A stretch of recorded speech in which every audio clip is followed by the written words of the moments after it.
You are most welcome.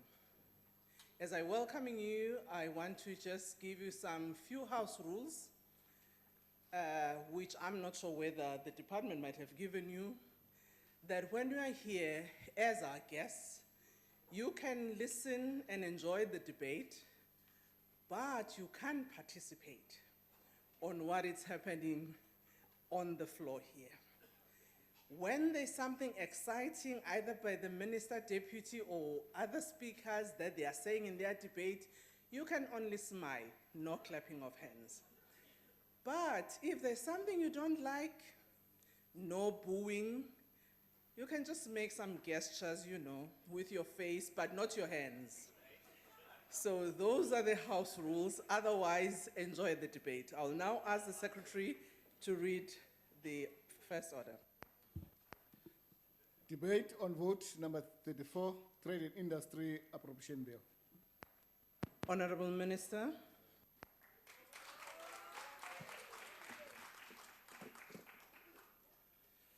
Thank you very much, Chairperson, honourable members. In an input to the Portfolio Committee earlier this year, I argued that the DTI's contribution to the promotion of a higher level of more inclusive economic growth must involve intensifying our efforts to promote radical economic transformation in two inextricably interlinked ways. First, it must involve redoubling our efforts to fundamentally change the colonially defined structure of our economy as a producer and exporter of primary commodities through industrialization and moving up value chains. Second, it must involve intensifying efforts to promote greater inclusion of historically disadvantaged black people in positions of ownership, management, leadership, and control, particularly but not only in the productive economy. On May the 8th this year, we launched the 2017-18 to 2019-20 Industrial Policy Action Plan. This is the 9th iteration of our 3-year rolling implementation plan to support industrial development, and I sincerely trust that by now we have all accepted the necessity and imperative each financial year to identify the actions we intend to take as government to move progressively to implement higher impact industrial policies. Key features of this year's IPAP include, firstly, a stronger emphasis on the most job-creating sectors and job-rich industries such as clothing and textiles, agro-processing and component manufacturing. Secondly, redoubling our efforts to raise aggregate domestic demand for locally manufactured products through localization of public procurement and persuading the private sector to also support localization and supplier development. Thirdly, by building a stronger system of industrial finance and incentives to support and secure higher levels of investment in the productive sectors of the economy. And fourthly, by beginning to reposition our economy to prepare for the challenges and opportunities arising from the impending disruptive technological changes of the fourth industrial revolution. One of the flagship programs within IPAP is the Black Industrialist Program. This we launched in March 2016 when we said we would seek to support 100 black industrialists over the then medium-term expenditure framework period ending in March 2019. I'm happy to be able to report that as of now, we have approved 46 projects run by black industrialists, with government agencies including the DTI, the Industrial Development Corporation, the Public Investment Corporation, and the National Empowerment Fund deploying over $2 billion in financial support on top of the $122 million in incentive grants from the DTI. Our support has allowed these black industrialists to undertake investment projects with a total value of 3.7 billion rand, projected to create more than 8,000 direct jobs and close to 12,000 indirect jobs. As we have indicated earlier, we have now decided to accelerate the implementation of the program to support the 100 black industrialists. Instead of reaching this milestone by March 2019 as originally intended, we now seek to reach this target by the end of the current financial year, i.e. by March 2018. I need to stress that those benefiting from this program have passed through a rigorous test to ensure that they are genuine manufacturing entrepreneurs who have met the identified criteria of ownership and personal leadership and who have placed their own funds at risk in developing their businesses. These black industrialists are a welcome reminder of South Africans' tenacity and unbowed spirit, even in challenging economic circumstances. Enterprises benefiting from this fund include Yekani Manufacturing, which is an electronics manufacturing company in the Eastern Cape that manufactures, among other things, these computers, these iPads for schools, in this case in KwaZulu-Natal. Yekani is represented in the gallery today by its CEO, Dr. Sipiwe Cele. I don't know if he's there. If he could stand, if he is, please. There he is. Also present here today is United Industrial Cable.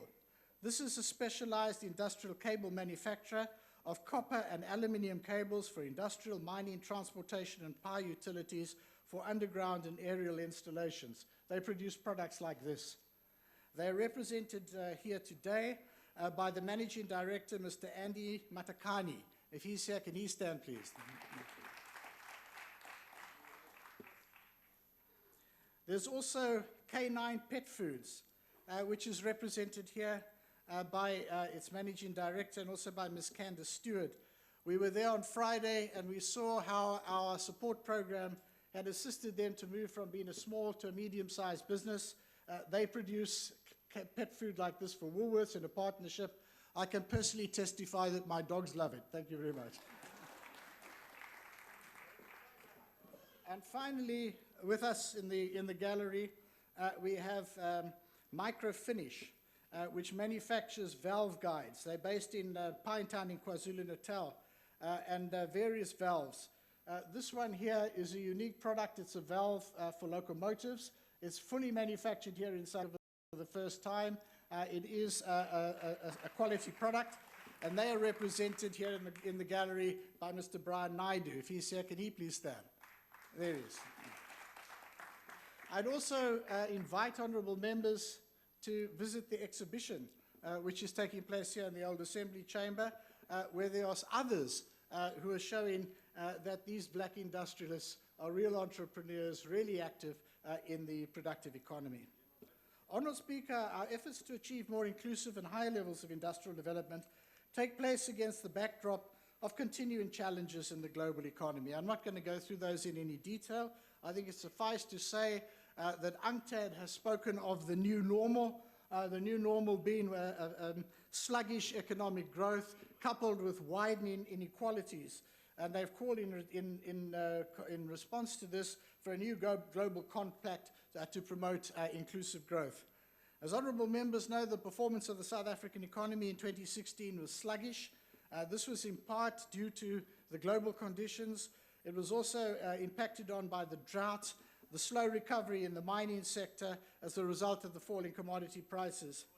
This year, we are likely to see a slightly higher level of growth, but we're also having to contend with issues of low levels of confidence, both by consumers and by investors.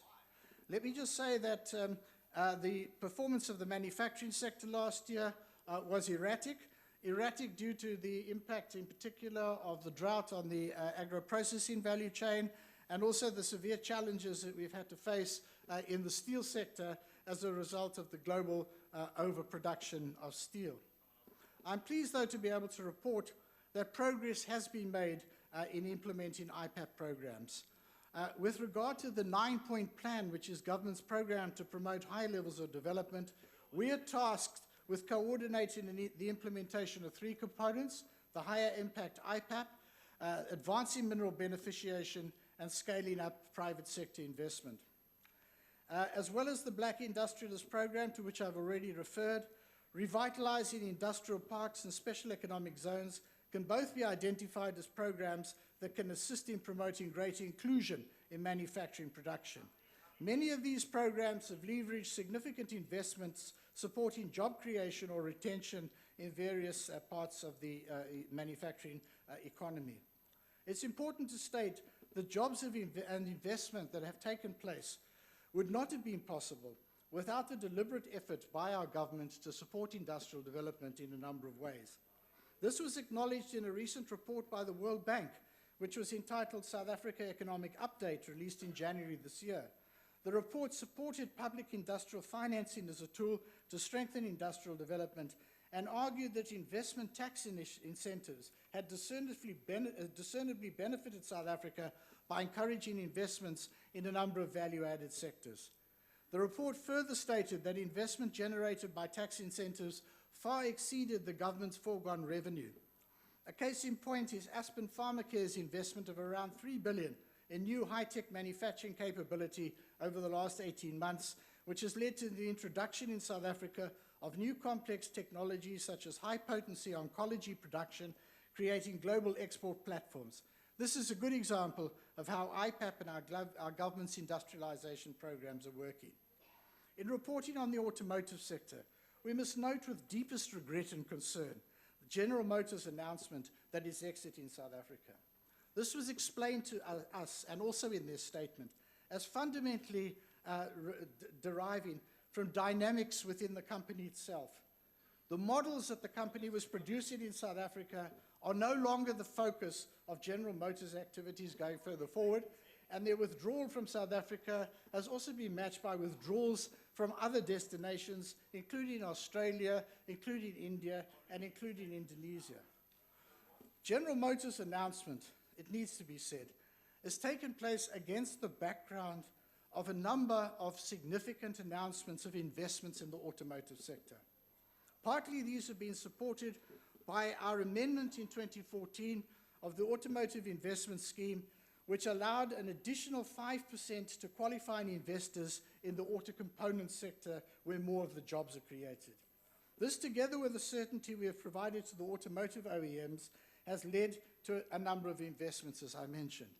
These investments include Beijing Automotive International Corporation's multi-billion rand investment in vehicle manufacturing in Kucha, which is set to create 2,500 direct jobs. This plant will manufacture pickup trucks, SUVs, and sedans for the African market, and it's likely to have an initial capacity to produce 50,000 cars, trucks, and sports utility vehicles. Toyota South Africa opened a 6.1 billion assembly line to produce the Fortuner and the Hilux. 1.9 billion of this will go towards supplier tooling, 1.4 billion to in-house tooling, and the rest to in-house facilities and buildings to cater for the new pressing machines. The project attracted 5 new international suppliers while creating around 2,000 jobs in the supply chain. Another example, the tender for supply, maintenance, and financing of 150 commuter buses to the Great North Transport was awarded to Mercedes-Benz South Africa and Marco Polo as the bus builder. The approved total bid price, including repairs and maintenance, is 511 million over the next 5 years. The current automotive production and development program is due to run until 2020, and we are now engaged in an inclusive consultative process with all key stakeholders to develop an automotive master plan that would inform our motor industry program thereafter.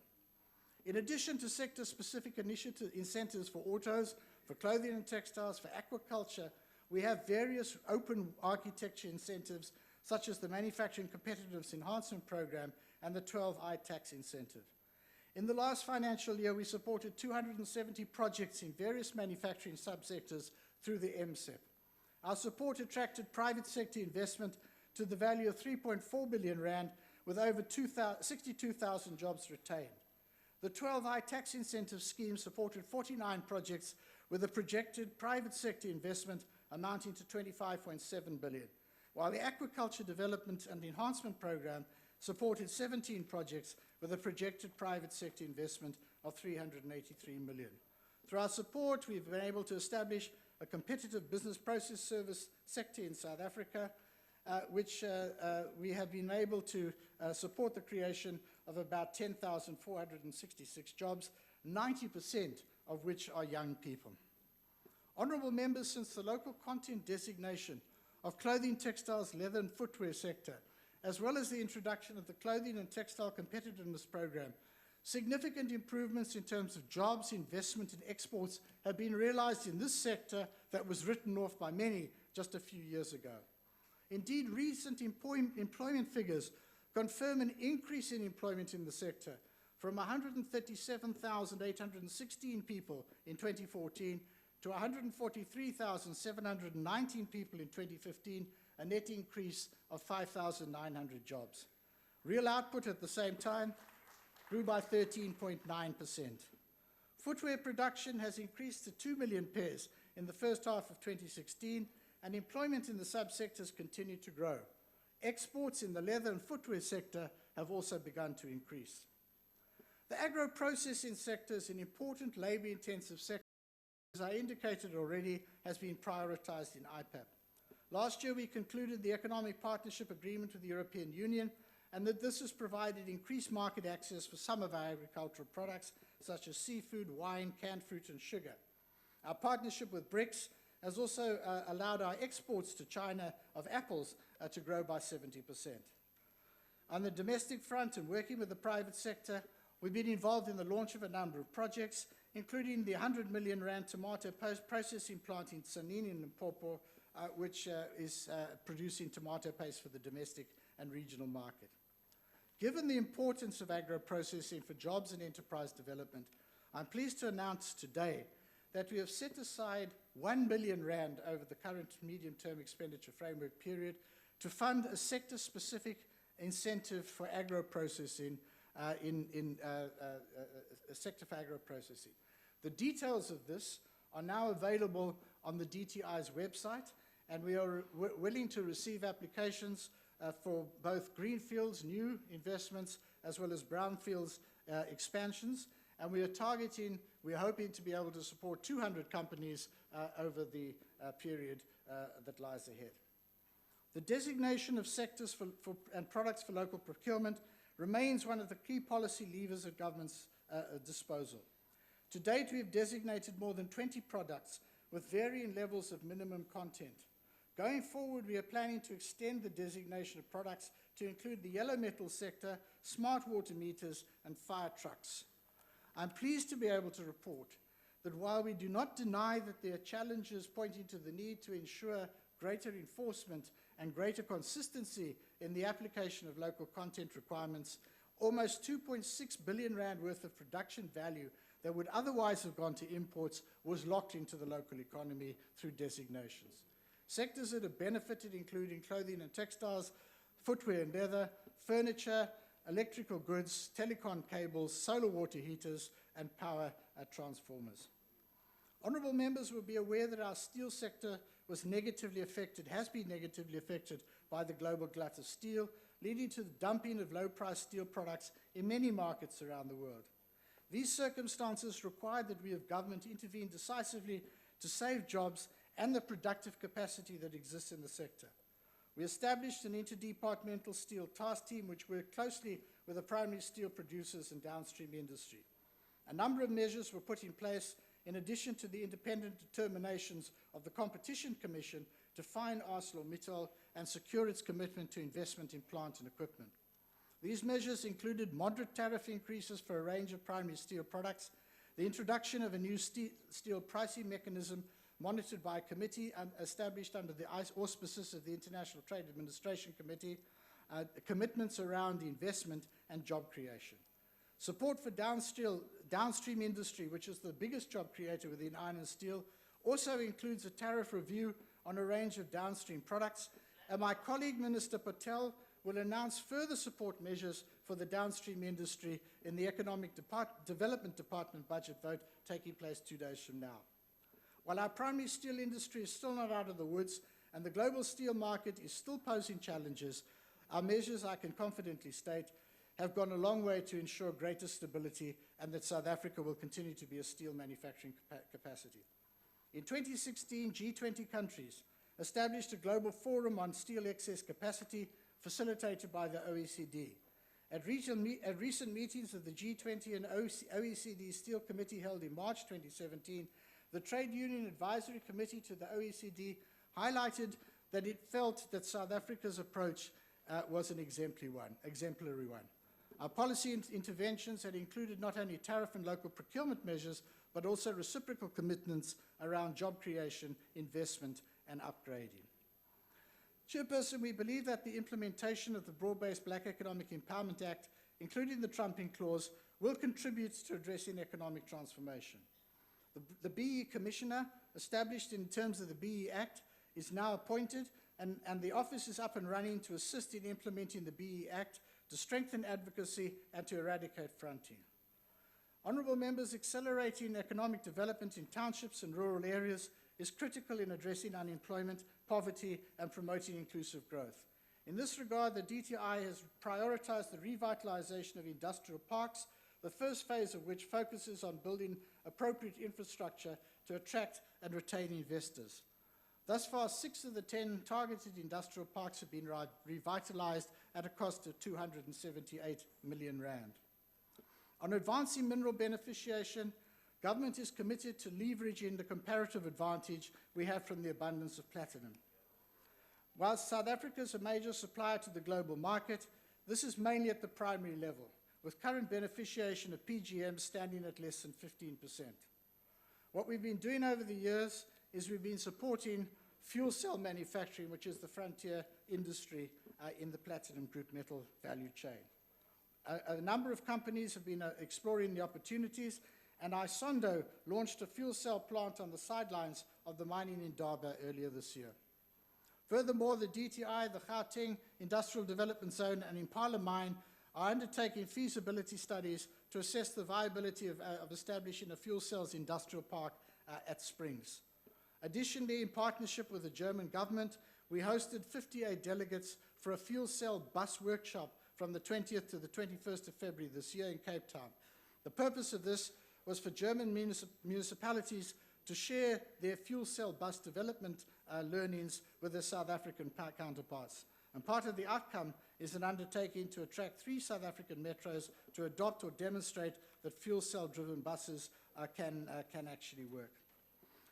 We've also done work in the titanium value chain. I won't have time to go into that. South Africa is inextricably linked with the continent, and in the light of this, the country's engagement in promoting developmental regional integration continues unabated. In the short time available to me, I will mention just 2 issues. First, we have agreed with a number of our partners in the East African community to target the completion of the tariff schedule negotiations between the Southern African Customs Union and the members of the East African community by the end of July this year. This will be an important, commercially meaningful step towards the implementation of the tripartite SADC-COMESA East African Community Free Trade Area, and a significant step towards our eventual goal of a continental FTA. Secondly, SADC has developed its roadmap towards its Regional Industrial Development Action Plan. In August this year, South Africa will take over the chair of SADC, and I want to indicate that we will spare no effort to ensure that our regional economic community is actually implementing its regional industrial program before we hand over the chair next year. Efforts to intensify exports and investment to Africa has led to the establishment in the DTI of Trade and Invest Africa to lead our efforts to facilitate exports and investments in Africa across all sectors, including services, while also developing source markets for South Africa's import demand. Companies that will be supported by Trade and Invest Africa will be those that support to the voluntary guidelines for good business practice by South African companies operating in the rest of Africa, to ensure that our private sector subscribes to principles of good corporate citizenship while flying the South African flag in the rest of Africa. I must mention, Chairperson, that this DTI initiative has been well received and encouraged by the African Union as a positive framework to be used as a model by others. The final component of the 9-point plan we're responsible for is private sector investment. A key commitment of the 9-point plan was the establishment of an investment one-stop shop, Invest South Africa, composed of relevant regulatory staff across government. Invest South Africa already has its physical premises in Pretoria and will be rolled out to 3 provinces in the financial year. In concluding, I wish to take this opportunity to welcome Deputy Minister Magwanisha to the DTI family and to thank him for his enthusiasm and for the work that he's already done. I'm sure he'll be a very valuable member of our team. To the DG, the staff of the DTI, the agencies that report to us, whatever has been achieved through our collective efforts. Finally, the chairs of the Portfolio Committee and the Select Committee have been an invaluable source of support, and we'll continue to rely on your wisdom as we take forward our journey of steady but continuous improvement. I commend this budget to Parliament. Thank you very much. Thank you very much, Minister. I already noted that your speech have provoked some members who are already in the debate to start to ask questions and interject. Very interesting indeed it's going to be. Honorable John Fabs.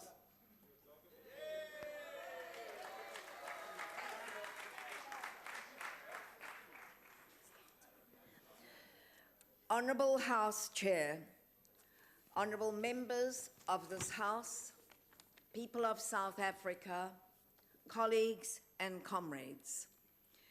This is a demand-based budget that calls on the public sector and state-owned enterprises to buy local. The private sector should also become more patriotic. Put your country first. We can and we must all work together to expand an inclusive economy.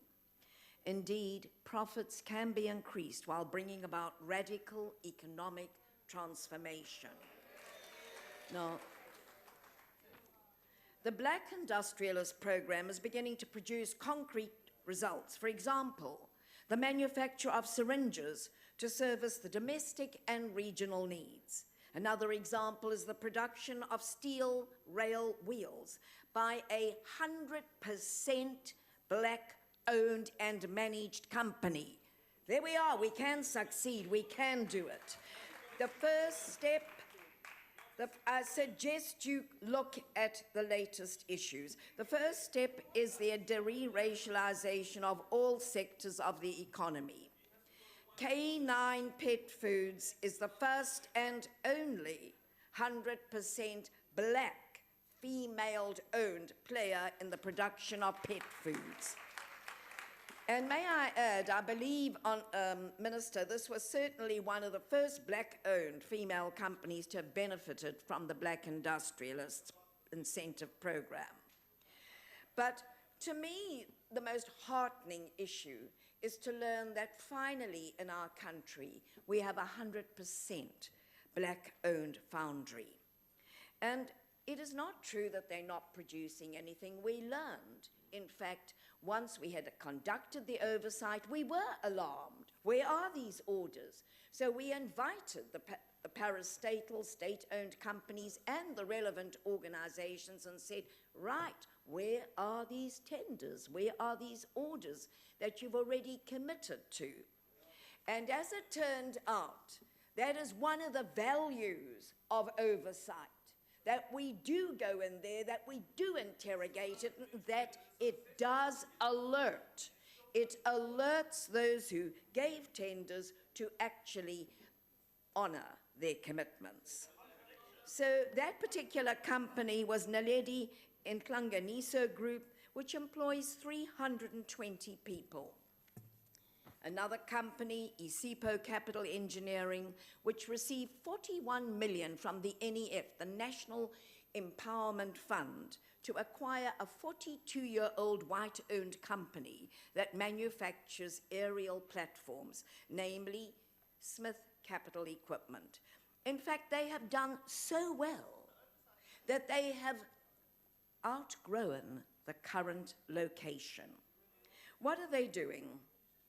They are doing the design fabrication. I wish I was, it would have made it easier. Due to the NEF's funding, Smith Capital has continued to support 75 employees, and this is why I raised this point, because they are also owning shares in the business, the shares. DTA's driving mandate is the development of an enabling socio-economic environment to create jobs. Order, honourable members. Even if we interject, can we try not to drown the speaker so that we are, no. We must allow the speaker to be heard so that when we do interject, it does not distract. Continue, honourable member. And in the last 2 financial years, this has realized 38,000 jobs, retaining them, and creating 11,600 new jobs. In all, at least 58,000 jobs were retained and 24,300 supporters. But of course, we've heard the Minister refer to the closure, impending closure of General Motors. And yes, this is disappointing, 589 jobs. But we believe that a Japan-based company, Isuzu Motors, is certainly considering the acquisition. They're not afraid. As a matter of fact, I would like to report more clearly on this, but I am unable to. Department of Trade and Industry is now marching along the higher value chain to harness the productive and manufacturing sectors, processing, I should have said. Why? Because of its multiplier effect. Industrialization supported by strategic trade policy, productive investment, which we see coming in, and the dedication, establishment of the one-stop shop investment South Africa, also referred to by the Minister in his speech. This has been given a boost to the country's investment. You know, I think that all of us revere the late stalwart member and president of the ANC, and actually, I wish you would read him, because a scientist, a teacher, and so on. The objective of the struggle, as set out in the Freedom Charter, was not simply, as he put it, political freedom, and this is important, but also economic emancipation. Now, the DTI makes it clear that political and socio-economic liberation without a return of the wealth of the country to the people, especially the historically dispossessed, is inconceivable. Incentive Development and Administration Program, with its proven track record of growing the economy, creating jobs, gets the largest budget allocation of 5.7 billion. And it is driving transformation through insisting successful applicants meet at least the BBBEE minimum requirement of level 4. And yes, it is biased towards higher levels of compliance. Then, in terms of the special economic zones and industrial parks, 2 examples of mechanisms which are being used to implement national economic policies. I know the Honourable Mantashe will speak to this further. Local public procurement is a critical tool in driving demand-led industrialization and can contribute positively to the economy. State-owned entities, it is regrettable, Deputy President, that I have to point this out. State-owned entities who should be the champions of industrialization drive are hindering the localization process. The non-compliance with local procurement policies and the broad-based black economic empowerment regulations by SOEs have put the brakes on the achievements of this policy. And I believe they should be dealt with harshly. I also wish to congratulate the broad-based Black Economic Commissioner, Ms. Zodwa Ntuli, on her recent appointment. We have great faith in what she will be doing and know that. In addition to the alignment of IPAP with the SADC Industrialization Strategy and AU Agenda 2013, the 9-point plan further supports Africa's vision to grow the continent through integration, which fosters economic development and job creation. And that includes revitalizing the agricultural, agro-processing sector, adding value through beneficiation in the mineral value chain, and encouraging private sector investment. Trade remains one of the vehicles through which economic transformation can be accelerated, and I know the Honourable Van Schalkwyk will be telling us more about that. But I thought I ought to mention that the impact of the United Kingdom of Great Britain and Northern Ireland and the changes in the United States of America, while they may remain of concern generally, we know we are and can continue to benefit from AGOA. We derive 60,000 jobs there, notwithstanding that the United States, I'm happy to tell President Trump, gets 100,000 jobs. And we're also ready to negotiate new trade agreements post-Brexit that will further benefit South Africa. We welcome the initiative, Minister, of the Export Credit Insurance Corporation in exploring the establishment of a South African export-import bank. We have long waited for a bank dedicated to trade, and I would like to see this, and I know many of us would like to see this expedited. But there are certain areas we would like reviewed. NAMISA, the National Metrology Institute, does require its funding to be reviewed because it looks after not only the standards, but it is also concerned with the health and safety of all South Africans. And before I forget, may I add that the African National Congress, having studied this budget and looked at our own policies, we are entirely happy that it has the capacity in its resources to achieve the policies. And I wish to thank you and thank all the members of the committee for their application of their minds to the budget, but also members of the African National Congress Study Group for your advice in this matter. I thank you. Thank you, Honourable Member. Honourable Hill-Lewis.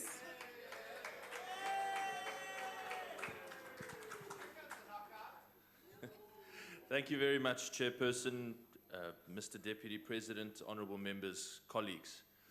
We meet at a very uneasy time for our country. There's a very real sense that our miraculous project of building one nation with one shared future is slowly coming apart at the seams. Our crisis is impacting the daily life of our people. Life is getting materially harder for everyone. It's incredible that the previous two speakers have made no reference and have painted a very rosy picture, but made no reference to the obvious increasing struggle to make ends meet for ordinary South Africans. Those who have work worry daily about the flagging economy and what it means for the security of their jobs and their families' livelihoods. And those 9 million South Africans who do not have work know that each day as the economy gets worse, so do their chances of ever finding a job. As a father of a young daughter myself, I can only imagine the pain and anxiety of not being able to support your own family. But that is the story, the lived story of a growing number of South Africans. And the profound sadness of our current situation is this: there is absolutely no good reason that we should be where we are today. But in this truth also lie the seeds of our hope. For just as quickly as we have been brought to our knees as a country, so we can just as quickly rise to our feet again. We must act quickly to restore the hope of our 1994 generation. Now is not the time to give up on South Africa, as the ANC and this government seem to have done. We who truly love South Africa must prepare to work together to defend her. The political tectonic plates are shifting every day beneath our feet. And that means, colleagues, that the DA is now preparing to be in government in 2019. We will govern because we see South Africa for what it can be and what it will be, not what it is today. Our country's potential is vast. Our human capital and talent is exceptional. Our goodwill towards one another as fellow South Africans is undiminished, and our natural endowments remain enormous. In government, the DA will position the economy to compete on a global scale, and not just compete, but to win. We are optimists about our economy. We can grow much, much faster than we are growing now. We can create hundreds of thousands of new jobs. We can compete in the global tech and knowledge economy. Our entrepreneurs and graduates are among the best in the world. There is absolutely no reason why investors should be leaving South Africa, like General Motors did last week. The bottom line is, no one leaves a growing, prosperous economy. Under a DA-led government, investors will know that they will get a fair, predictable, and open business environment. They will have certainty of policy and transparency of regulation. They will have a tax system that will require them to pay their fair share to be a part of our incredible country, but that will also reward them for innovation and entrepreneurialism. We want businesses investing and growing here in South Africa, because when business is healthy, jobs are being created. We understand that simple formula, and we understand how to make it happen in reality. There can be no pathetic excuses, Minister, for investors leaving South Africa. Own it and explain why it is truly happening and commit to fix it. Don't come to Parliament and make excuses.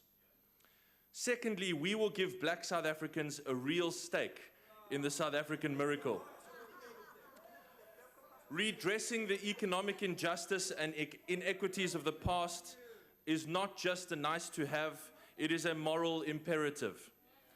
Truly being one nation with one future requires that we genuinely care about and work to truly empower black South Africans Order, Honourable with access Member. to I wish to capital make the same and assets. announcement. Can we not drown the speaker, even if we interject?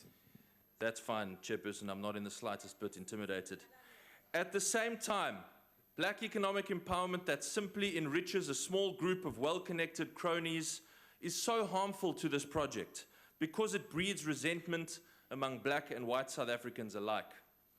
This minister has folded to the pressure of the powerful lobbyists in the department and close to the president, led by the likes of Jimmy Manyi, that says that BEE must constantly be tweaked to make it more concentrated in the hands of a few well-connected cronies.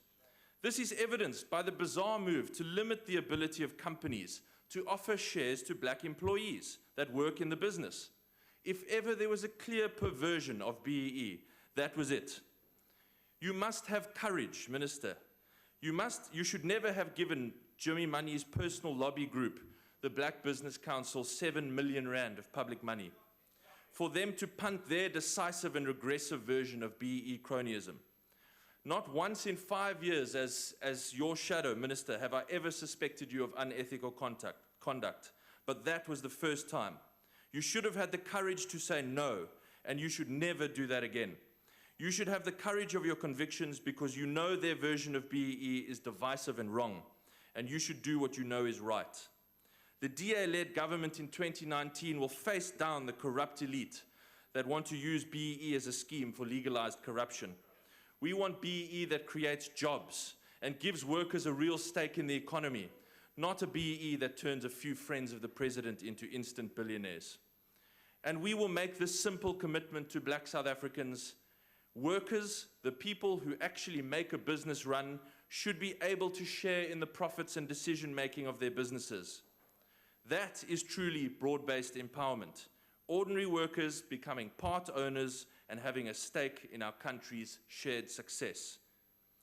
Thirdly, we will get all of government working together to achieve growth and job creation. In truth, whatever the DTI says these days is largely ignored by other departments. The DTI has a renewable energy strategy, which the Minister spoke of, which is completely undermined, ignored, and contradicted by Eskom. The result is the closure or withdrawal of many renewables companies. Sorry, Honourable Member, your time is up. Thank you, Madam Chairperson. In a DA-led government, we will get government working to grow the economy and create jobs. Thank you very much. Order. Honourable Ntlangwini, just to advise honourable members and on behalf of Parliament, congratulate Honourable Low for her new status.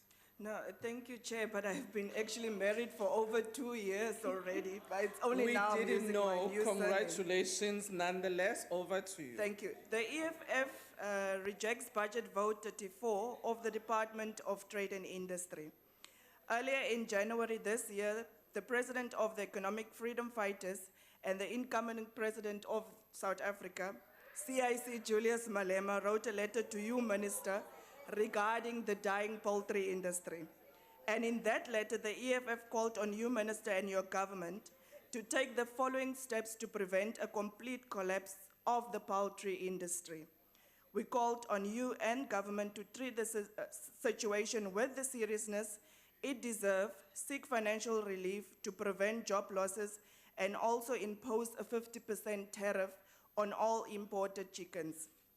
We further called on you, Minister, and government to work with National Treasury to instruct government from provincial, municipal to state entities to only buy local chickens. But because the ANC government is not decisive and has outsourced the function of managing macroeconomic policies to local and foreign capital, all we see is endless meetings. And by the end, when decisions needs to be taken, we won't have a poultry industry to talk about. While developed countries like the US highly protect and subsidize their cultural sector, our cultural sector is dying. Now, even ICT contribute more to the GDP than agriculture, which now only contributes just 2.4%. Our people are sitting with empty plates and going to bed with empty stomachs. Honorable Chairperson, by the Minister's own admission during his contribution to the SONA debate, it is a well-established point that all countries that have become industrialized, without exception, have passed through a phase where they have supported and protected emerging industries. But the Minister and the ANC are failing to appreciate and implement this simple logic, a failure that have rendered state entities such as IDC and National Empowerment Fund useless and redundant. It is now an opportunity to benefit from our local mineral resources. It is an opportunity for local industries to grow, create sustainable jobs, jobs that pay decent wages, jobs that will put food on the table, jobs that will put roofs over people's heads, and jobs that will restore the dignity of a black child. Instead, in South Africa, we have new malls opening every weekend. And when these malls open, local stores and local spazas stay closed. We don't ask where does these products in these local malls come from. All we do, we go and buy, and sometimes buy on credit. But if we still have confusion in the ANC of President Zuma, and more concerning in some key positions on what radical socio-economic transformation is, you hear today this story, tomorrow you hear that story, everyone have the different version of what radical socio-economic transformation is. How can we even attempt to engage on a debate on trade policies? Over this past debates, when the budget debates were starting, we have heard people calling on the bones of OR Tambo. But OR Tambo is turning in the grave of what President Zuma have turned South Africa to be. When we do this secret ballot, please vote President Zuma out of this country. We reject. Order, Honorable Member. Order, Honorable Member Esther Reason.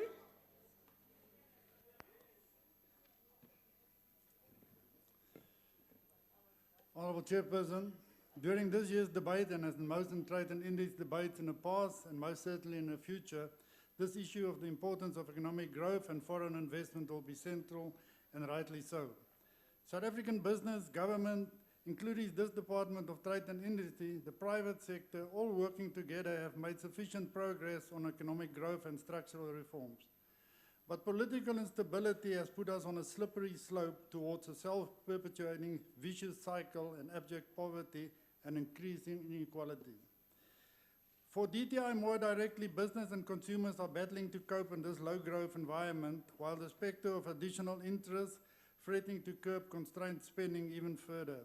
This will affect our position on ease of doing business even further, as South Africa's growth largely hinges on spending. The National Credit Regulator is doing its best to protect consumers against exploitation and communicating the perils of over-indebtedness and the consequences.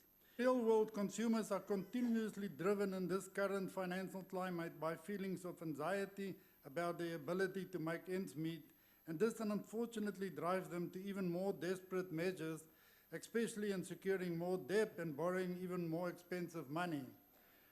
Government has started creating a new class of black industrialists through the DTI, which not really had an intended effect or success. Creating a new elite isn't an obvious panacea for the jobless masses anyway. Further regulation of the steel industry won't work either. There are always unattended or unforeseen consequences. The custom duty introduced last year already serves as slow poison, killing the downstream industries. Multinational motor groups were expected to invest approximately 8 billion rand into the local manufacturing operations this year. This will probably not happen, as apart from political instability, the minister's policy enforcement, local content up to 60% from unskilled manufacturers, and the proposed empowerment code as it stands is unworkable and would be forcing this 50 billion rand vehicle manufacturing industry to recover, and also influencing 200,000 people's jobs. Through special economic zones and other measures, government desperately wants to create new jobs. But these intentions are crippled by policies and practices that were designed to achieve other political ends. Until we wipe those away, we won't see meaningful shift in the unemployment rate. The DTI must now realize that welfare policies only affect a selected few and do not positively promote economic growth or job creation. Around us, countries like Botswana adopted a pro-business and free market-based approach. This department should be the grand advocate of business and market concerns within the collegial thinking of Cabinet, but it is not so. It goes along with the mindset of a welfare state which will never become a development state. In conclusion, we believe that if we are honest about wanting to create a genuinely viable and international competitive industrial basis for our country, we must provide short-term incentives subject to review and penalty clauses. I thank you. Thank you, Honourable Member. Honourable Shalembe.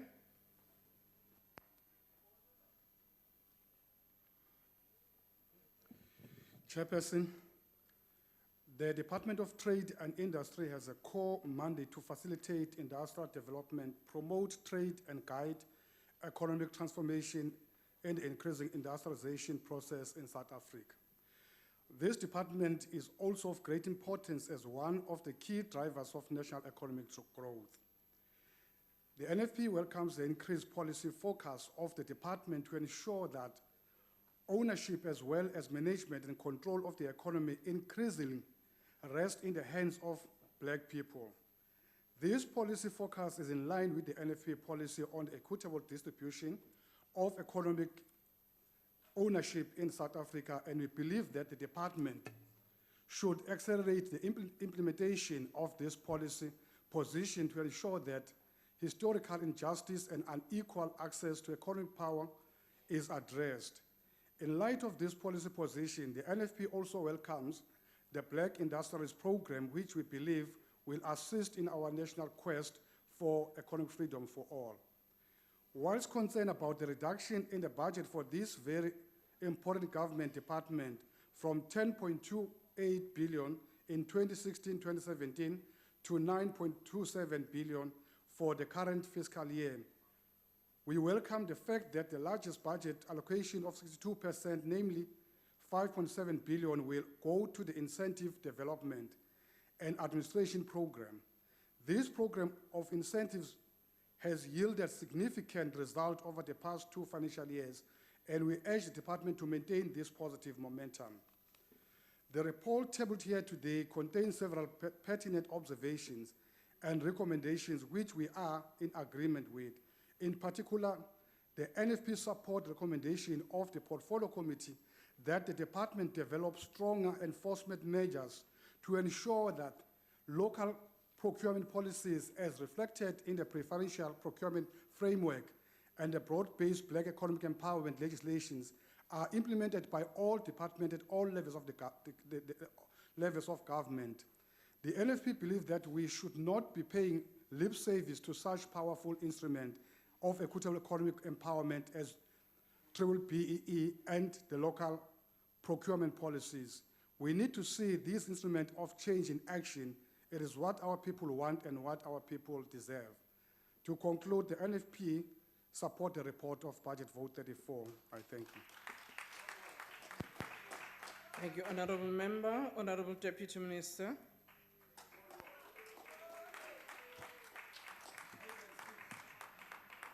Honourable Chairperson, ministers and deputy ministers, honorable members, the Director Generals and officials of the Department of Trade and Industries, and the Council of Trade and Industry Institutions, leaders of organized business and labor, distinguished guests, good afternoon.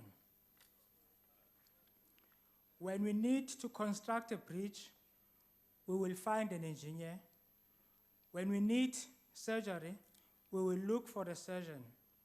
But when we need to build an African economy that is competitive, integrated, and benefit all her people, we need an agenda driven by the voices and the minds of the African people, working with the peoples of the world.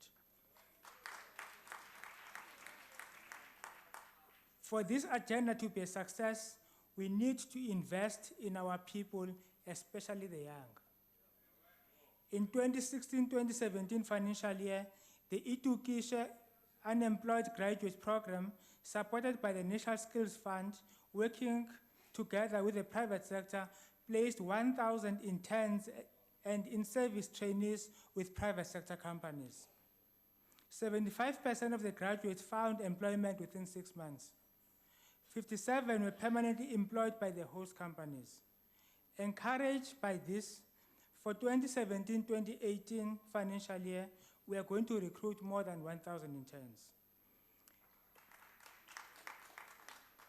As the department working with the private sector, we are committed in investing in our human capital to advance at the trade, because only a capable workforce will ensure that Africa continues to be competitive. The department, through Trade Invest Africa, a division of the department, intends on solidifying South Africa's link with broader African economy. This is, of course, in line with the objectives of the African Union and Agenda 2063 to accelerate the political and socio-economic integration of the continent.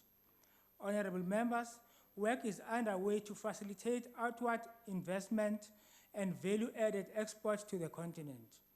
Trade and Invest Africa will assist South African businesses with all the necessary services related to trade and investment in the continent. These will include assistance with access to capital, assistance with access to markets and contracts, assistance with non-financial support. I am happy that amongst the companies operating in the SADC region is a Black women-owned company called Boniswa Corporate Solutions, which is providing ICT infrastructure in the whole SADC region. The company was assisted by the NEF to realize its dreams. The current state of our economy should remind us of the art of possibility amidst the impact of low commodity prices, moderate economic growth, and volatile markets. We have redefined our trading and investment relationships with other countries in order to arrest the reduction in the flow of investment into the country and the continent in general. As of redefining our trade and investment relationships with the rest of the continent, we want to actively support our neighbors with their efforts to industrialize their own economies so as to ensure their sustainability and their long-term growth. We want to move beyond just exporting to our neighbors, but to a mutually beneficial trading and investment relationship. Invest South Africa, a division of the Department of Trade and Industry, has recorded an increase in the investment pipeline of projects worth about 58 billion rands over the 2016-2017 financial year. A number of these investments are committed with plant launches such as Sumitomo Rubber Industries in Ladysmith, Dassault in Zanin, amongst others. Despite the challenges of the moment, work is continuing.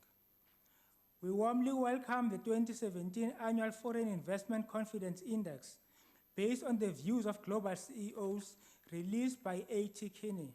The index ranks South Africa as the top 25 in the world in terms of South Africa's economic prospects and investment landscape after 2 years of absence. That is why to date, SEZ have attracted a total of 70 billion rands in private sector investment and created approximately 73,000 direct and indirect jobs. Honorable Mantashe will go into details on this issue. Thus far, 278 million has been spent on 10 industrial parks, and our assessment is that these interventions are having a positive impact on entrepreneurs and industrialists operating in these parks. As attested by Minister Davis, the Black Industrialist Program is in motion. In just 1 year, we would like to report to fellow South Africans as to what some of these companies are doing and who they are. As already mentioned, K9 is a 100% Black-owned, a women-owned company co-funded by the IDC, DTI, and Woolworths, producing pet foods. It has been awarded a long-term contract by Woolworths stores. Woolworths used to import pet food from Australia, and they have now made a decision to purchase from this company at home because this company meets all international standards in terms of the quality of their products. We would like to thank Woolworths stores for a good business decision that is also patriotic. Another company that is in the Black Industrialist Program is Yekane Group, which is also 100% Black-owned. As a company in the manufacturing sector, it assembles smart meters, tablets, and television decoders. This is the only manufacturer of tablets approved by the Department of Basic Education for use in the classroom. It has employed 400 people residing in Umtanzane in the Eastern Cape. The company is operating from a run-down industrial area, and we will be moving them to an IDZ to further ensure a suitable facility to manufacture their goods. As a country, it is crucial that we develop our own key industrial productive capacity. We'll be unveiling others this year, as most will be commencing production. Furthermore, we'll be collaboration with other provinces to ensure that Black industrialists across the country are assisted to grow their businesses. We call upon companies in the private and public sector to join this initiative by providing Black industrialists with access to markets. Honorable members, in the film industry, the department has approved support to 115 films for the current financial year. In addition, we have submitted to Parliament the Protection of Performers and Copyrights Bill. These bills provide for the protection of, amongst others, musicians, writers, and producers. Honorable members, the beauty of our deeds as government can no longer afford to be seen in the bleeding of mankind. And this is the reason for Africa's radical economic transformation. In the process of liberating our economy, let us liberate our minds. For a seed never looks like a tree, but the tree is in the seed. I would like to extend my gratitude to Minister Davis, the study group of the ANC, the DG, and all officials of the department for their warm welcome. I would like to thank my predecessor, Councillor Masina, for his contribution to the work of the department. We also acknowledge and appreciate the Portfolio Committee for their robust oversight. I would like to thank all members for their attendance.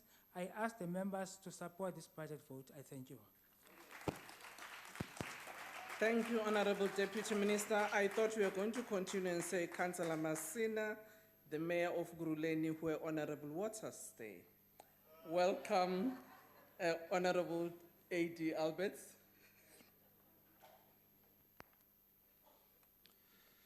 Thank you, Chairperson. Minister, Committee Chairperson Fabs. Minister, Chairperson Fabs, you know by now that we view this committee and the department as the most important in the country as it is tasked with the management of business locally and internationally. Dit is daarom dat ons nie kan bekostig om swak beleid te implementeer nie. Ons kan nie bekostig om te eksperimenteer met die mense van die land bloot ter wille van ideologiese oortuigings nie. Ons moet toepas wat werk. Ek wil vandag fokus op een spesifieke beleid wat enorme skade aan die land aanrig, naamlik swart ekonomiese bemagtiging. Die fiksasie op SCB en die skep van 'n handjievol swart industrialiste skrik oorseese beleggers af. Die kredietgraderingsagentskappe het tydens ons afgradering verklaar dat een van die beweegredes daarvoor SCB self is, veral gegiet in die vorm van radikale ekonomiese transformasie. The gist of the matter is that BBBE, despite your examples broadly, does not work simply because it is not broad-based by any stretch of the imagination. It empowers a few individuals and criminalizes white people. Let me give you an example. The public protector performed an investigation on illegality of the empowerment deal relating to the acquisition of Capitec shares and the selling thereof to the PIC and government employees pension fund by a black consortium. No illegality was found in the transaction. However, if you read the report, one is overwhelmed with a sense that BBBE is a mere farce.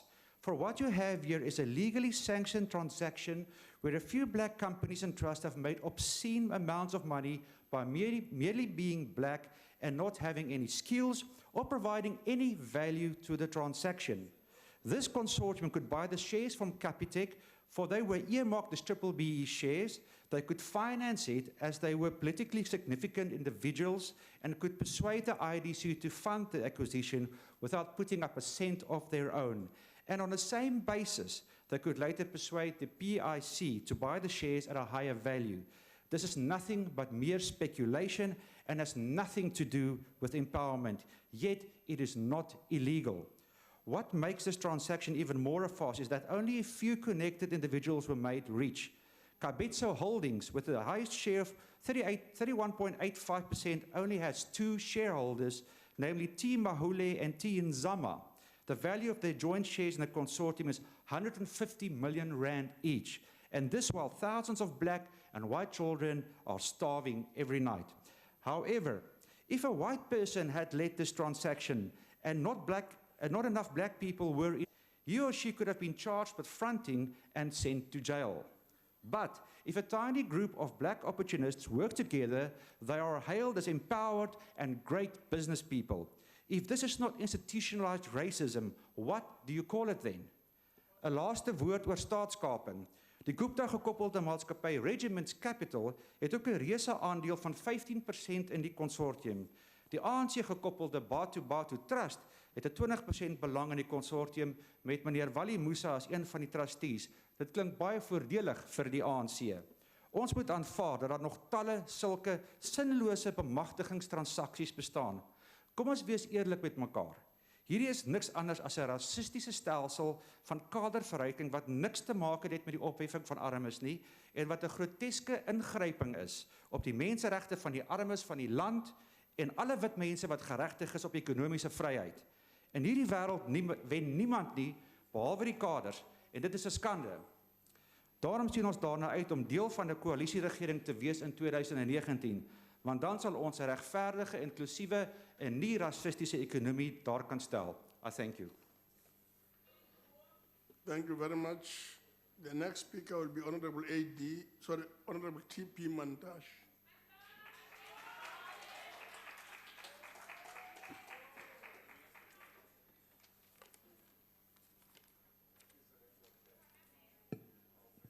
Thank you, Chairperson.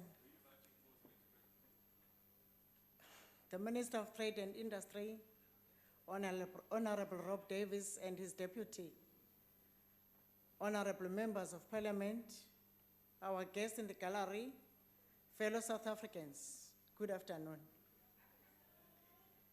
The African National Congress supports Budget Vote 34 of the Department of Trade and Industry. We do so because the department implements policy imperatives of the African National Congress, which seek to redress the legacy of the past and address challenges faced by South Africans, those of unemployment, poverty, and inequality.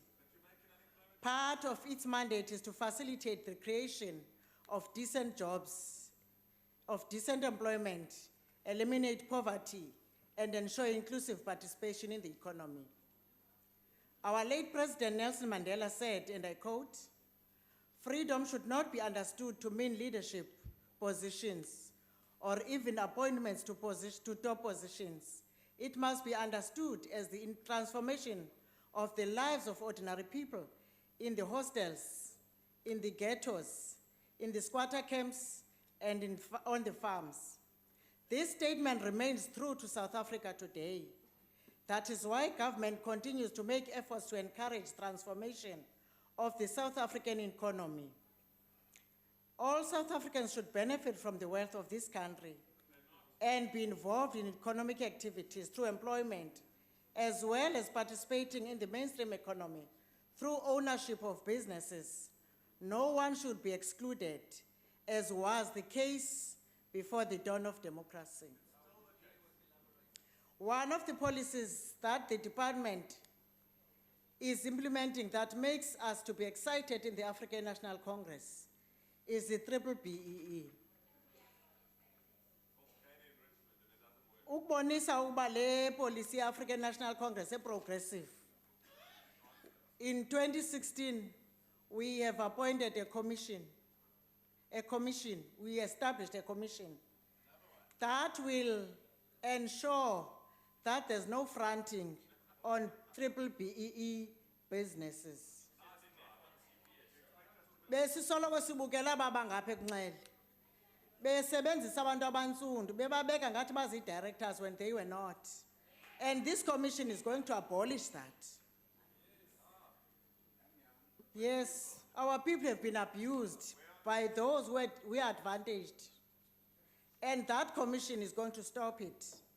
And you will hear them hailing and shouting, because for them, the BBBEE is discriminating them, and they think it is for the black, but we're saying every Jack and Jill must benefit and participate in the economy of the country. The following companies that I'm going to mention that have benefited from the policy of the African National Congress that I've just mentioned are the companies that are led by black industrialists. 46 of them have benefited, have been supported by the DTI, and 1,500 jobs have been created with the injection of 1.5 billion to support them from DTI. Through the Black Industrialist Program, 39.2 million has been set aside by the DTI to assist black businesses in the manufacturing sector in the financial year 2017-18. The ANC welcomes the work of the National Empowerment Fund in assisting these black industrialists. The NEF has deracialized a sector of the economy which has been dominated by white people by funding Busamed, a first black-owned hospital group. It has also funded Kinako Medicals, black industrialist project, which manufactures syringes and needles, which are exported to the UK. We appeal to the Department of Health to procure these needles and syringes locally. Kinako Medical is a black industrialist company, as I said, that was approved for the incentive this year. It is set to create more than 1,000 sustainable jobs in the Eastern Cape. And the Eastern Cape's economy will never be the same. More than 300 people will be employed within the first year of operations, and 75 matriculants will be enrolled in a learnership program. The Nciba Grain Group in Qokolweni Umtata will create up to 90 new jobs and contribute approximately 4.5 million rands per year into the local economy as a result of the BBBEE program. The revitalization of industrial parks program is creating jobs in and around townships and rural communities, which our adversaries had thought was not necessary. And the lives of those people in the rural areas has changed for the better. For the 2017-18 financial year, the department continues to revitalize industrial parks and designate special economic zones to ensure that economic activities take place closer to the people so that our people can participate and get jobs. Last year, the DTI spent more than 180 million for the upgrade of 6 industrial parks in 5 provinces. People from the Eastern Cape will benefit from the Komani Industrial Park, and those from Umtata will benefit from the Vulindlela Heights Industrial Park in Umtata, which were launched last year in 2016. In Komani, which they call Queenstown, 7 small micro medium enterprises were appointed as subcontractors at the value of 5.3 million when that industrial park was revitalized. 71 local laborers were employed, and 63% of the employment in that program were the youth. So far, we invested 22.5 million into the revitalization of that industrial park. In fact, all provinces are benefiting from this program of the revitalization of industrial parks. Gauteng has Babelech Industrial Park in Namaskral. Free State has Maluti Apofong in Chiamong, Harrismith, which was relaunched in April. The KwaZulu-Natal has Isitebe Industrial Park in Manden, which was relaunched again this year, and which will provide 20,000 job opportunities. The 4 parks launched in 2016 combined will employ almost 40,000 people.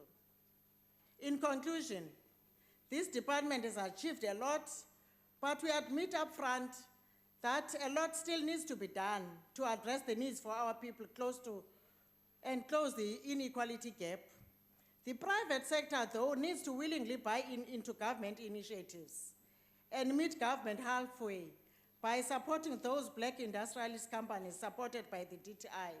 It cannot be correct, Chairperson, that whilst the DTI is supporting black industrialists, our state-owned companies fail to procure goods and services locally from these companies. The interdepartmental collaboration is essential. But Chairperson, I also want Time is up.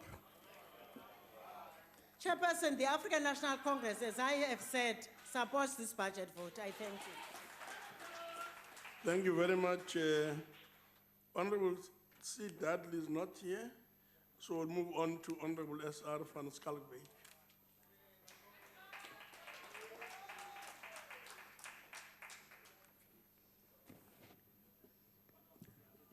Honorable Chairperson, Honorable Ministers and Deputy Ministers, Honorable Members of Parliament, DG and stakeholders of trade and industry, esteemed guests in the gallery, fellow South Africans, good afternoon. The African National Congress supports Budget Vote 34 of the Department of Trade and Industry. The global economy is going through significant shifts that necessitate that we position ourselves as a country to take advantage of the dynamic global economy.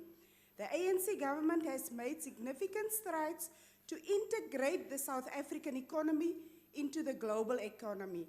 In 2012, the government adopted the Trade Policy and Strategic Framework document that has assisted not only to change the structure of our trade globally, but has contributed to our strategic objective of industrialization and job creation. The challenges facing the South African economy are structural and include poverty, inequality and unemployment, which leaves our people without jobs and unable to participate effectively in the economy. Furthermore, South Africa broadly remains mainly producer and an exporter of primary products such as gold, platinum and others. It is through changing the structure of the South African economy that inclusive growth will become possible.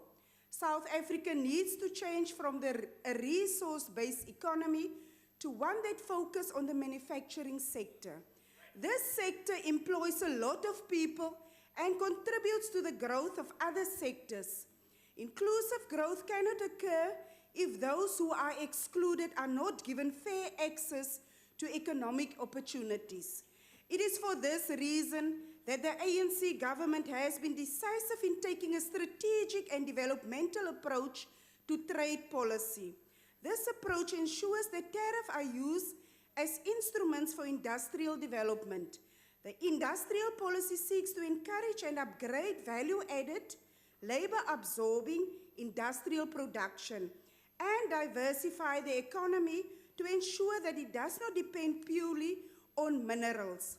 Honorable Chairperson, mineral resources are important to the country's economy and exports. However, the manufacturing sector creates more jobs not only in this sector, but in other sectors as well. The implementation of the high-impact IPAP to support broad-based industrialization and attract investment into the strategic sectors of the economy is of strategic importance to South Africa. In order to achieve this objective, the government has focused on diversifying the export base as well as export markets. Significant strides have been made, as is visible from the diversity of our key trading partners, which include China, US, Germany, Namibia, Botswana, Japan, India, and the UK. With Africa's improved economic and growth prospects, an important priority is to advance developmental integration in Africa. This combines market integration, industrial and infrastructure development as concurrent pillars of the economic integration project. The priority for the ANC government is therefore to accelerate the negotiations of the tripartite free trade agreement as well as focus on the continental FTA negotiations. Honorable Chairperson, over the past 16 years, South Africa's exports to other African countries have grown at an average annual rate of 9.7% to $21.7 billion, while imports from the continent have grown at an average annual rate of 19.1% to $10.2 billion. At 31%, the rest of Africa, a very important part of our global export basket, with more than 60% of those exports being manufactured goods, African integration therefore contributes to South Africa's industrial development and employment objectives. Another key priority in the African continent is the increased focus on African industrialization and the realization that South Africa's trade with the continent would have to be mutually beneficial. This supports this decision to establish the Trade Invest Africa unit in the Department of Trade and Industry. This will drive South Africa's trade relations with the continent through an outward investment-led strategy. It will also facilitate investment opportunities for the South African business sector while contributing to industrialization of the continent. South African investment into the continent is of critical importance and can contribute to building productive capacity and promote Africa's development.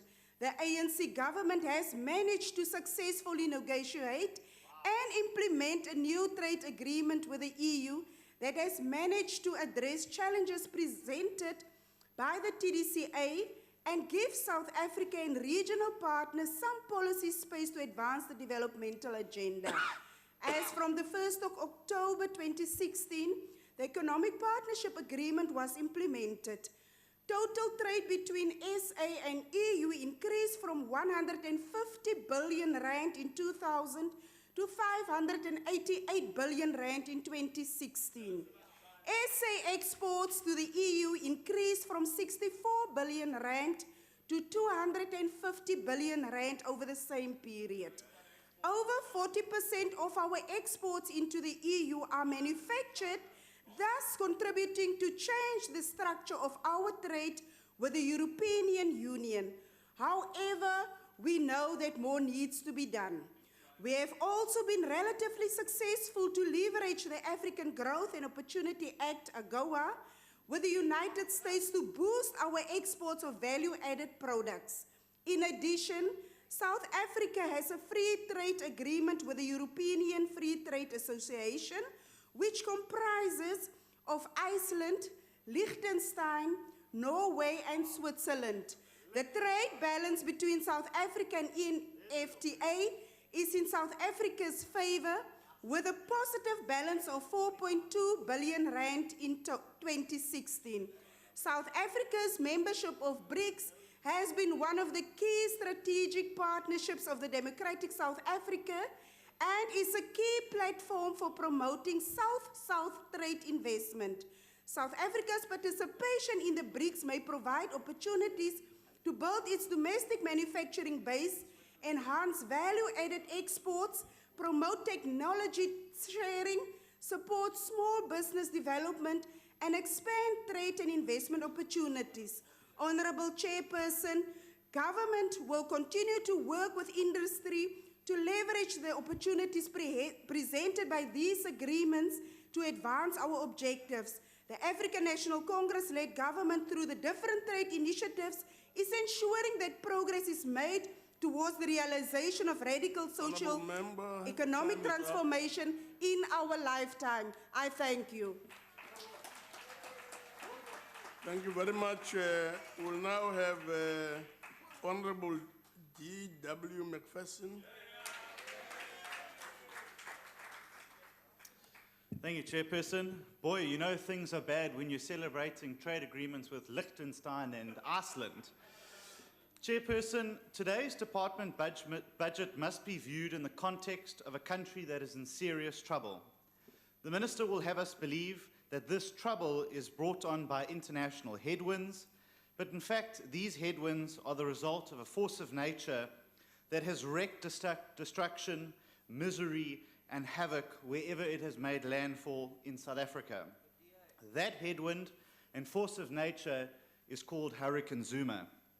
You see, with a hurricane, it sucks all the moisture from below in a swirling vortex of wind, knocking over everything in its path. It blows over the most solid structures in its search for more moisture and desire to cause more destruction in its ever-growing need to feed its ever-hungry vortex of wind. The strongest man-made buildings are simply no match for it. People are left destitute after that. Maybe things wouldn't be as bad as they are. While the DA MSEP and what it has achieved, it has not been without its serious problems, including insufficient funding, lack of forward planning, delays in application approvals, and in some cases, withdrawal of approval letters after businesses bought their new machines. The DA has advocated for a longer-term view to be taken towards incentives, including new sector-specific ones, namely in agriculture and SMMEs. I'm glad that the Portfolio Committee has finally decided to do something about it by engaging with DTI and Treasury. And we know that incentives work. One only has to look at the success of the independent power producers market to understand how much the advancement in green technology has benefited South Africa. Yet today there is a raging war between Eskom and government in adding new generation into the grid in spite of a cabinet resolution. Again, the Minister has made commitments to deal with this by talking to his colleagues in cabinet. More talking, more excuses, no action. Chairperson, in November 2016, Minister Davies responded to a question I posed to him after the NPA charged then former Minister of Finance, Pravin Gordhan, about how this would affect international investor confidence. Minister Davies responded by saying that investors were looking for, and I quote, policy certainty and a comfortable experience. Since that rather optimistic response, we have shown our investors complete policy uncertainty in the form of radical economic transformation, a policy straight out of Saxon world intended to benefit the connected and the few. It is a policy that suits whatever narrative the ANC politician rattling it off at a campaign rally deems necessary. Investors have been treated to an uncomfortable and bumpy plane ride through Hurricane Zuma, piloted by Captain Rob Davies. This is evident in General Motors' decision to withdraw from South Africa. In their statement issued last week, they were explicitly clear that, and I quote, continued or increased investment in manufacturing in South Africa would not provide GM with the expected returns of other global investment opportunities. With 2,000 jobs on the line, Hurricane Zuma continues to rain destruction, with the hapless captain of Trade and Industry Airways unable to navigate around or through this devastating storm. Chairperson, there's only one answer to all this mess, and that is to show this uncaring and incapable government the door. We say to the business community, big and small, investors, SMMEs, and entrepreneurs, hang in there. A brighter day is coming in 2019, free of turbulence, free of torrential downpours, one where the DA will partner with you to build your business and create jobs. We just ask that you keep your seatbelt fastened and continue to believe in South Africa with us. Now, the Honourable Mantashe proudly spoke about the BE Commission that's going to stop fronting. Well, you know, isn't it amazing that CPS, a company to have found to have faked and fronted its BEE credentials by no less than the Constitutional Court, was re-awarded a contract by your government to issue SASSA grants again, your government. And then the Honourable Fab comes and tells us, well, you know, the private sector must be more patriotic and put South Africa first. If only you could tell that to your president, and he could do the same. I thank you. Thank you very much. Honourable A.J. Williams.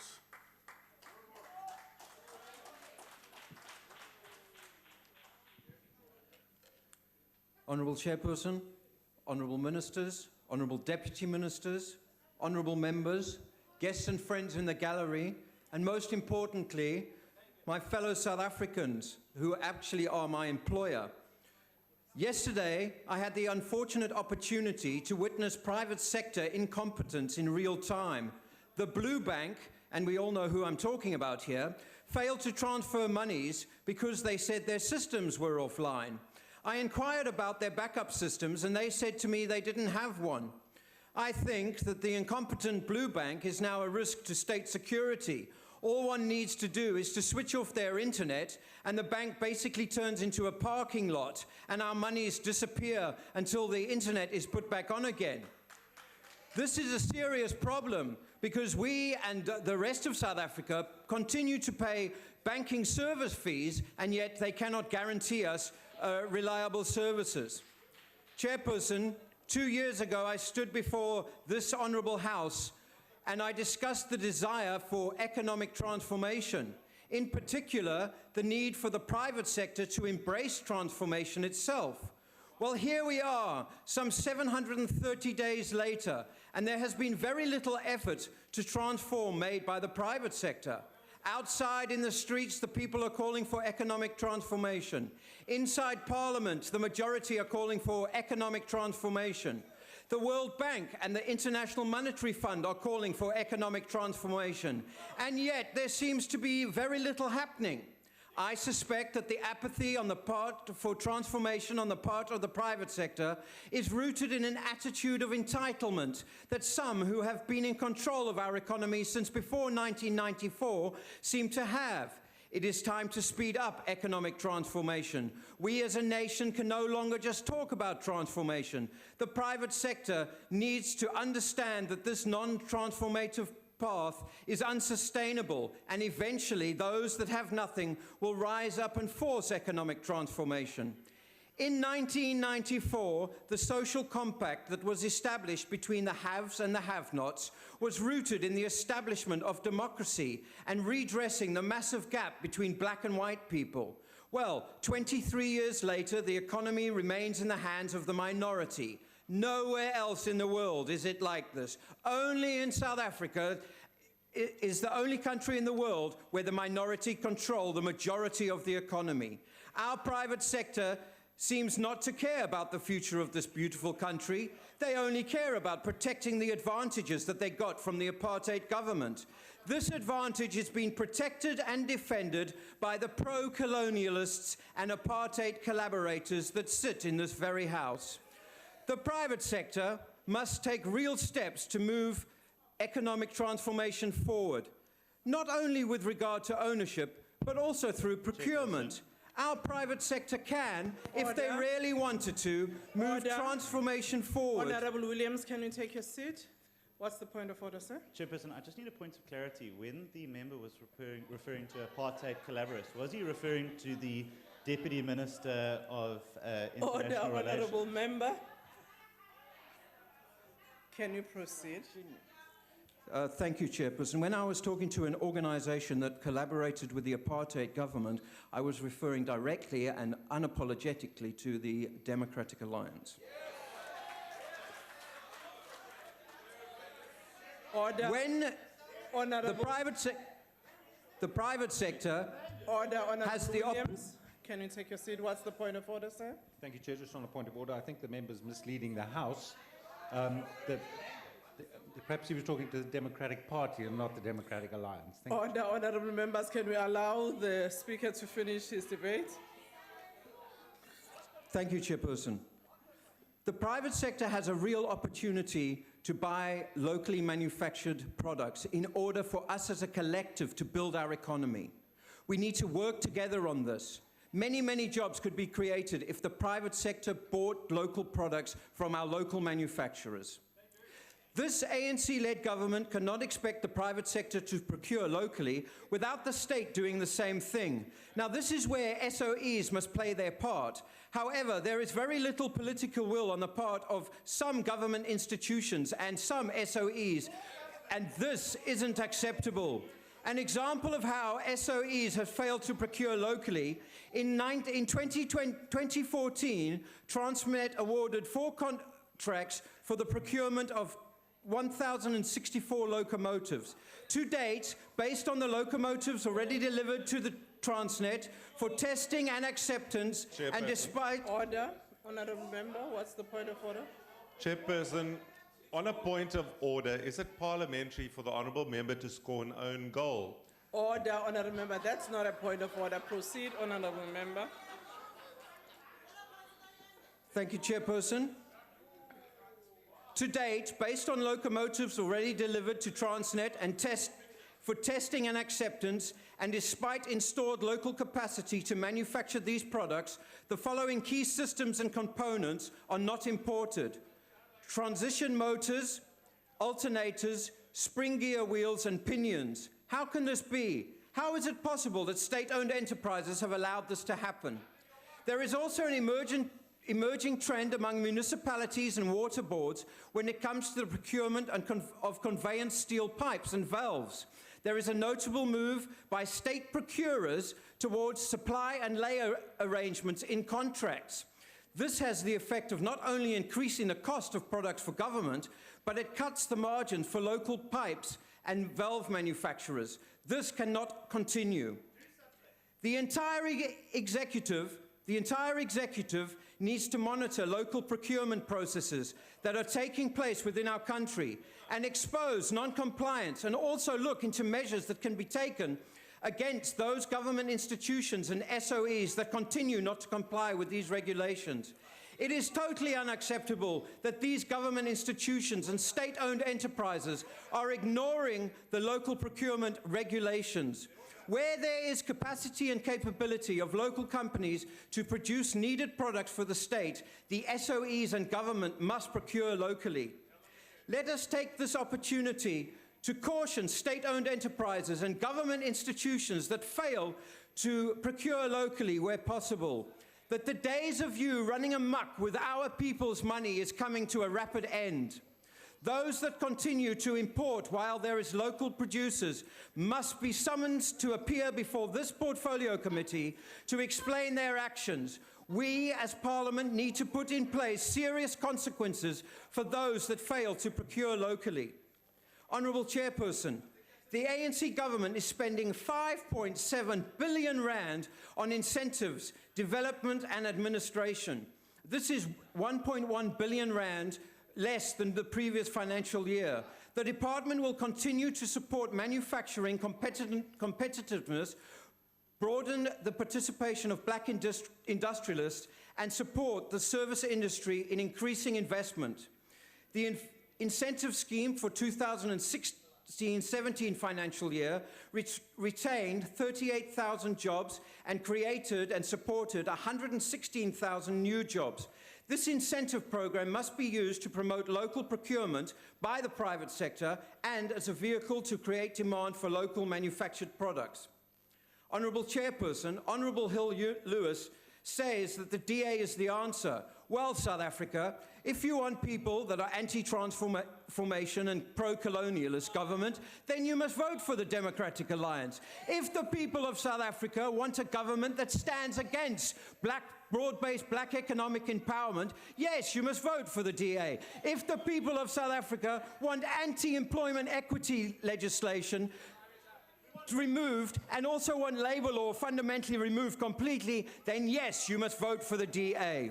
With regard to General Motors is also closing factories in Australia. So the DA mustn't be opportunistic because GM's move has nothing to do with this government. But it has to do with GM as a company itself. Honourable Chairperson, there has been much talk about radical economic transformation. But what is radical economic transformation? Radical economic transformation is not transforming the economy from that is owned by monopoly capital that is predominantly white to a monopoly capital that will be black. No, radical economic transformation is about the redistribution of wealth to include everyone.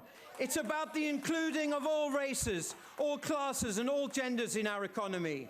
If we as a nation, a collective, do not address the inequalities between the races, between the genders and between the classes, we will face a situation where those that have been marginalized will address this inequality and they will do it in a violent way. These contradictions, those being race, gender and class, are the core of radical economic transformation, and we must not be dislodged from this transformative path by those who push the concept of white monopoly capital as if black monopoly capital would be any better. Radical economic transformation must benefit all South Africans, not just a privileged few. Chairperson, it is only through working together as a collective nation where business, where the civil society and where government work together in order to build a fantastic nation. And we must do this together through the National Democratic Revolution, because it is only through working together that we can do more. I thank you. Thank you, Honourable Member. Honourable Minister of Trade and Industry. Thank you very much, Chairperson, and let me start off by thanking many of the honourable members for their useful contributions. I want to say that we will engage in detail with the comprehensive and well thought out report on the budget of the DTI, which was adopted by the committee on the 19th of this month. We will engage with that. I think a number of members have made speeches that have referred to aspects of this. I want to just say a couple of points about the General Motors issue. And just to say that we are concerned at the prospect of job losses. We are concerned that General Motors has made this decision, and when they came and communicated it to us, it was really a fait accompli. We were given the information. But let me say that I think that the idea that this is fundamentally to do with developments in South Africa is completely misplaced. Completely misplaced. Now, the Honourable Hill Lewis said that no one leaves a growing and prosperous economy. Well, I want to ask then, why then has General Motors decided that it will not manufacture nor export Chevy or Chevrolet motor vehicles to India, which is the 5th largest motor market, and also which is an economy, the fastest growing economy in the world, 7%. And that announcement was made on the 18th of May. It's got everything to do with General Motors repositioning its brand. What it manufactures in South Africa has been Chevy Sparks. The other car that it manufactured in South Africa, Opel, it's also exiting. It's exiting by selling that particular product to a French company now. So I think that we must just get a few facts on the table. When Isuzu takes over, we will be looking to engage with Isuzu to see how many of those jobs can we actually save. What can we do to make the environment conducive to Isuzu, which has been in a joint venture with General Motors up to now, but will now take over the factory, to make that a good experience for Isuzu and to work with them creatively and constructively.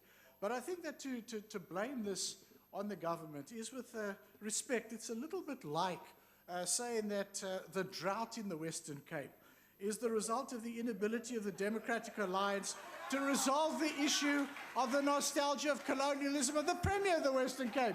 It's not really related. And I think there's a logical inconsistency there.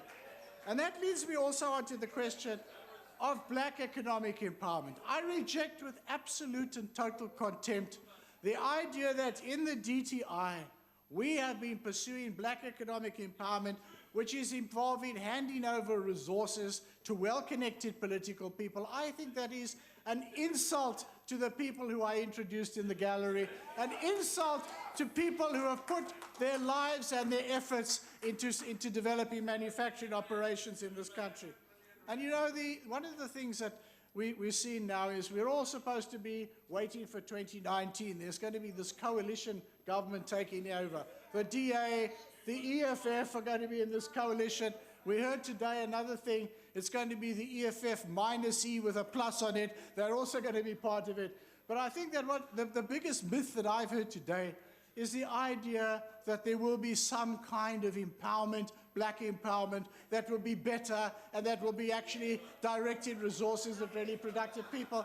Well, you know, go and read Madam Colonialism's book and see what happened when the DA in the past decided to vote for the first time in this House for black economic empowerment and then reneged on it when the bill went to the National Council of Provinces. The madam walked in and told the caucus they had made a mistake. Then we had an episode of we didn't know whether it was to be or not to be, or to D or not to D, because they talked about developmental economic empowerment. I think the reality is that if this lot ever got into government, they would sink any idea of promoting inclusivity in this economy, and I think that we all need to understand that. Then the Honourable Lowe is talking about the poultry industry. And she says that let me say what we've done on the poultry industry already. We have introduced a provisional safeguard tariff which arises from the renegotiation that we introduced, the renegotiation of the economic partnership agreement with the European Union. They're very unhappy about this. We've said that that provisional duty is not at an adequate level. I'm awaiting a report from the International Trade Administration Commission on the actual final duty that will be imposed. And I'm saying this unashamedly, we are not going to allow imports to wipe out the poultry industry, even though there are other issues, and the task team that we've established is going to look at these other issues. We are not going to allow the imports of spare parts from other countries to smash local poultry production in South Africa. That's why we've got the task team in place, and we're committed to working with the industry on that. So I think that just to say by way of conclusion, thank you very much to everybody else. Our commitment as a department is to continue to push for the industrialization of the country. We are not averse to we're not oblivious to the idea that we have domestically imposed challenges in South Africa. We've got a low level of consumer and of investor confidence. What we are doing is we're doing our bit to try to ensure that those things improve in the interest of the majority of the people of this country and in the interest of inclusive growth. Thank you very much. Order. Thank you very much, Minister. This brings the debate to an end, which was very robust indeed. Even some permutations of 2019. However, it was a budget debate. I want to remind members that the debate on transport budget vote will take place in this assembly at 16:15. The debate on police, including Independent Police Investigation Directorate budget vote, will take place at 16:15 in the old assembly, and the debate on arts and culture budget vote will take place at 16:15 in committee room E249. Thank you very much. This concludes the debate and the business of this mini plenary session.